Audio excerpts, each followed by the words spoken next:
amul waaw ba nga dem dig ba ñëw boo demee dig ba ñëw nag ba set wicci boobaa la ñu xam ne yow mi loo wax dëgg la waaw insha allahu rabbi yàlla na yàlla yërëm te yeexe maam mbay ñaare koy mbokkam mbaye boo nga wut bool boo koy tibbal añje rapport amut lu ñu yóbbu dig kon ban rapport a dem dig ñu ngi koy saytu de waaw bu dee sàccu dana leer bu dee da ngaa sàcc dana leer waaw en tout cas daal amal da nga am grandeur nee nga da nga doon sauver sa honneur ba bi Sonko waxee nga ne da nga koy porte plainte ngir setal sa der wuy jil bu la wooyee na nga wuy si ngir yàlla nga ne da ngay jàngee yaay ndaga leçon yi ba mi nga moo ko maa mbay yéex ngaa jàng de yow kon li nga yor réew mi yëpp jàngoo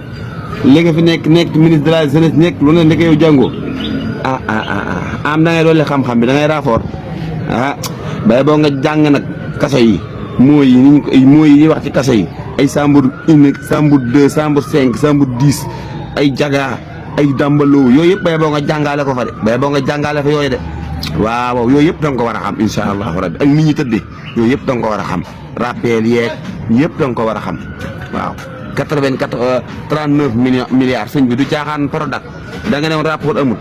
waaw ba nga dem dig ba ñëw boo demee dig ba ñëw nag ba set wicci boobaa la ñu xam ne yow mi loo wax dëgg la